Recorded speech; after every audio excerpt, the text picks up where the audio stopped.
Et je vais préciser qu'il y a maintenant 130 consultations sous France et Travail sur tout le territoire français. Je vais donc vous parler de la santé des femmes au travail. Et c'est vrai qu'un véritable chemin s'est construit entre, bien évidemment, contraintes et épanouissement pour les femmes françaises au travail, puisque leur taux d'emploi progresse et se rapproche du taux d'emploi masculin. En France, aujourd'hui, 80% des femmes âgées de 25 à 49 ans sont actives. 34% d'entre elles appartiennent à la catégorie cadre et profession intellectuelle supérieure. Pour autant, près de la moitié des femmes en emploi, vous allez le voir, se concentrent sur à peine 10 métiers. Et donc on voit bien que la division sexuelle du travail dans ce pays organise une discrimination de système où un niveau de formation égal, hommes et femmes, ne se voit toujours pas affectés au même poste de cette division sociale du travail. Il y a des inégalités de distribution dans les différents étages de l'économie nationale, une dissymétrie dans l'accès aux postes de responsabilité. Quant aux disparités de rémunération, on le sait, le salaire féminin est encore inférieur de 27%. Et puis, on vous l'a signalé, il y a des tendances dans l'évolution de l'emploi féminin qui existaient déjà et qui deviennent encore plus préoccupantes. Bien évidemment, la déqualification à l'embauche, mais aussi le temps partiel imposé, les horaires décalés, les contraintes de rythme, et puis tous ces retours de maternité devenus aléatoires. Alors, pour comprendre la différence de traitement entre les femmes et les hommes au travail en France, il faut se pencher sur le concept de division sexuelle du travail, théorisé par Daniel Kergoat et Elena Hirata, qui repose sur deux principes. Il y a des travaux d'hommes et des travaux de femmes, et un travail d'homme dans ce pays vaut toujours plus qu'un travail de femme. C'est vrai que les hommes ont historiquement organisé la plupart des métiers, sauf un seul, celui d'infirmière, qui a été organisé par les femmes. Et donc on voit bien que dans l'organisation du travail dans ce pays, l'étalon qui sert à organiser le travail demeure le corps masculin, avec ses caractéristiques physiques, sociales, psychologiques. Et c'est vrai qu'on retrouve pour les hommes les métiers du risque, conservant bien sûr les valeurs viriles traditionnelles, bâtiments, routes, découvertes, le travail des matières nobles, les postes de responsabilité et de conception, et même dans le travail le plus parcellaire, c'est aux hommes qu'on va confier les tâches les plus variées, les plus complexes. Aux femmes, qui, bien sûr, mesdames, vous le savez, ont les chromosomes correspondants, les métiers du soin, aux enfants, aux vieillards, aux malades, la prise en charge de la saleté, du ménage, c'est bien connu, tout ceci est génétique. De manière générale, bien évidemment, les tâches simples, statiques, monotones, qui, dit-on, ne requièrent aucune qualification, mais qui nécessitent pour autant ces savoir-faire féminins invisibles qui passent à la trappe, que sont la patience, la rapidité, la minutie. Dans notre société, il échoit donc aux femmes ces métiers d'accueil, d'assistance, ces métiers du care, comme on dit maintenant, puisqu'on attend d'une femme que symboliquement et physiquement elle soit penchée vers l'autre. Et on voit bien comment les femmes, dans l'organisation du travail, sont assignées à des postes souvent déqualifiés, en tout cas subordonnés, dans le lien de subordination soumise à l'autorité souvent masculine. Il faut rajouter à cette répartition extrêmement genrée des métiers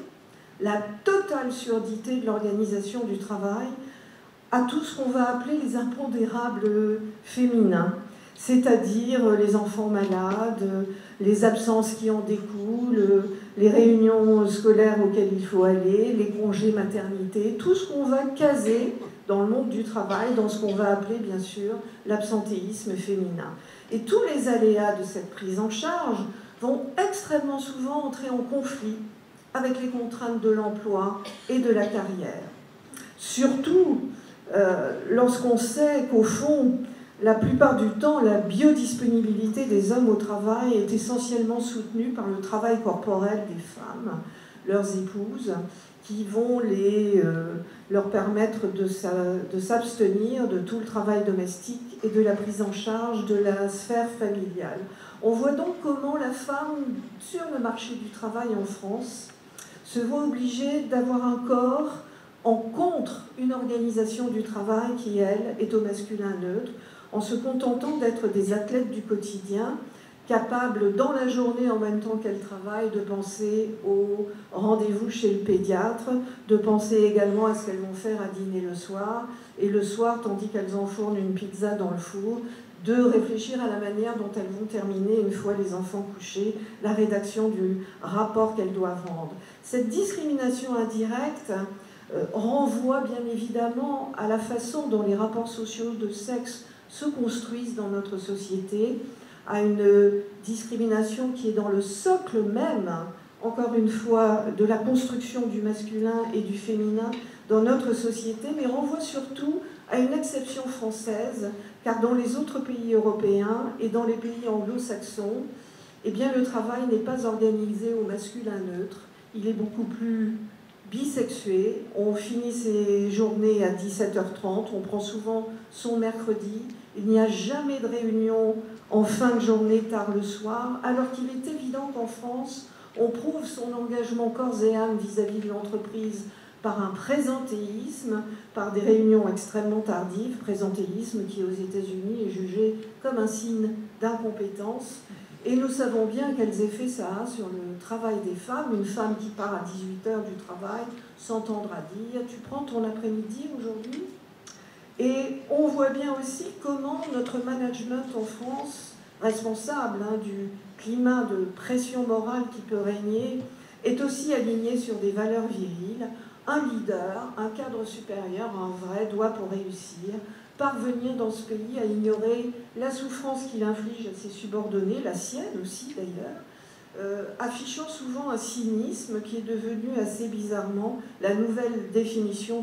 du courage, la tolérance à la souffrance qu'on va infliger à ses équipes et à ses subordonnés est érigée dans ce pays en valeurs positives. Et donc on peut imaginer les contradictions et les paradoxes que les femmes vont rencontrer lorsqu'elles essayent de mettre en place un management plus soucieux de la vulnérabilité. Ce monde de paradoxes va aussi se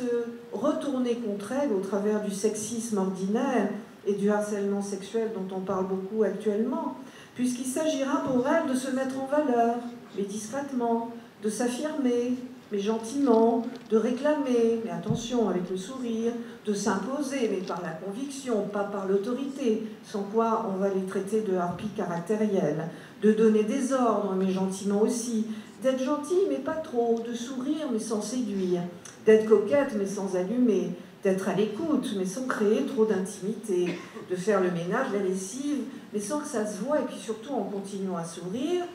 de penser au menu du soir tout en continuant à conduire la réunion, de prendre les rendez-vous chez le pédiatre tout en terminant le dossier en cours.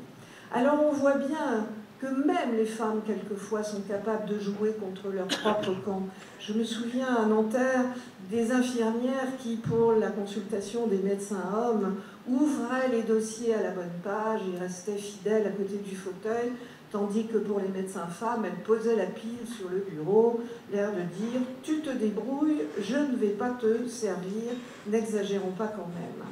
Alors, Sophie vous a parlé des nouvelles formes d'organisation du travail, et l'on sait bien que de nos jours, la frénésie qui s'est emparée du monde du travail produit des pathologies assez impressionnantes. Pathologie de surcharge, bien sûr,